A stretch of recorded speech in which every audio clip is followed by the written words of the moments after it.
Իրավապահները սպանության հոդվածով վարույթ են նախաձեռնել պարզելու, ինչից է օրերս մահացել 51-ամյա դատապարտյալը։ Քննչական կոմիտեից Ազատությանը փոխանցեցին, որ դատաբժշկական փորձաքննությունից հետո պարզ կդառնա Արմավիրի բանտի դատապարտյալը սպանվել է, թե մահացել այլ պատճառներով։ Բանտից են, չէ՞, մարդուն տարել հիվանդանոց։ Նա ուրիշ տեղ չի եղել, նա բանտում է եղել։ Այսինքն բոլոր հետևանքները անմիջապես կապված են բանտի հետ։ Այսինքն եթե հիվանդ է, չգիտեմ, այլ դեպք է, դա կապված է բանտի հետ, որտեղ մարդը գտնվում է փակ համակարգում։ Այս տարվա 4 ամիսների ընթացքում արդեն 11-րդ դատապարտյալն է մահանում, ընդ որում 2023 թվականի ողջ ընթացքում 16, իսկ 2024 թվականին 12 մարդ է մահացել հայաստանյան բանտերում։ Անկախ նրանից բանտարկյալը մահացել է բանտում թե հիվանդանոցում, պատասխանատուն քրեակատարողական ծառայությունն է, կարծում է իրավապաշտպան Ժաննա Ալեքսանյանը։ Մեկ այլ խնդիր է դատապարտյալների համար անհասանելի դարձած հիվանդանոցը, ընդգծում է իրավապաշտպանը, որին ճաղերից այն կողմ ապրող մարդիկ են պատմում, իրենց դժկամությամբ են տեղափոխում դատապարտյալների հիվանդանոց։ Բուժաշխատողների վերաբերմունքը դատապարտյալների նկատմամբ բացասական է, մտահոգվում է նա։ Ընդգծված նեգատիվ վերաբերմունք եմ տեսնում, երբ ես շփվում եմ բուժ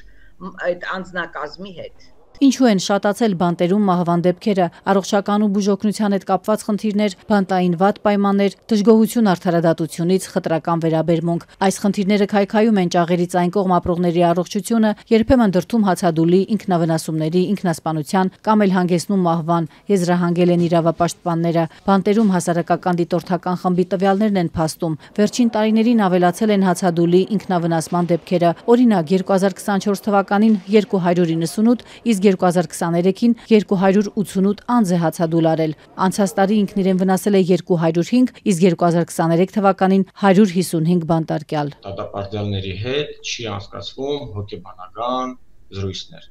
Դատապարտյալների հոգեբանական վիճակի ուսումնասիրություն չի իրականացվում։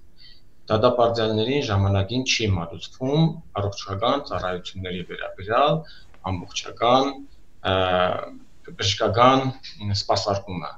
Այդ իսկ պատճառով դատապարտյալները եւ կալանավորները դիմում են նման քայլերի։ Բանտային կյանքի մասին մանրամասները փակ են հանրության համար, բայց դիտորդական հասարակական խումբը հնարավորություն ունի այցելելու բանտարկյալներին, լսելու նրանց։ Խմբի ղեկավար Սերգեյ Գաբրիելյանի խոսքով բանտային պայմանները լավը չեն նույնիսկ վերջին տարիներին կառուցված Արմավիրի բանտում։ Օտափոխության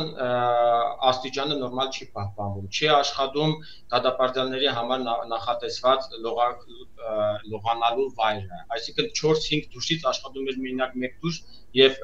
լույսներ չկաներ, ամբողջը բորկոզնած, պատերը քանդված։ Վատ պայմաններին գումարվում է թերի բույժ սպասարկումը, ընդգծում է իրավապաշտպանն ու նշում, իրենց հարցումները բանտարկյալների շրջանում ցույց են տալիս, որ պահման պայմաններից հետո երկրորդ տեղում են առողջական խնդիրները, կամ բողոքներ դեղերի նշանակման հարցում, երբեմն բժշկի նշանակածի փոխարեն դատապարտյալ հիվանդը փոխարինող է ստանում, կամ միավով հիվանդին չեն բացատրում անհրաժեշտ դեղն օգտագործելու կարևորությունը։ Առողջապահության նախարարության քրեակատարողական բժշկության կենտրոնում շարունակում են պնդել, ազատազրկվածները ստանում են պատշաճ բույժ սպասարկում, դեղերը ժամանակին են գնում, անհրաժեշտության դեպքում էլ տեղափոխում են քաղաքացիական հիվանդանոցներ։ Ունենալ միջազգային չափանիշներին, պահանջներին համահունչ քրեակատարողական եւ պրոբացիոն համակարգ։ Արդարադատության նախարար Սրփուհի Գալյանը դեռ փոխնախարար եղած ժամանակ 2019 թվականին էր այս ցանկությունը հայտնել։ Կա նաեւ հաստատված ռազմավարություն, բայց 5 տարի անց խնդիրները մնում են չլուծված։ Այսօր Հայաստանի Հանրապետության պատմության մեջ առաջին անգամ կալանավորը պետության տված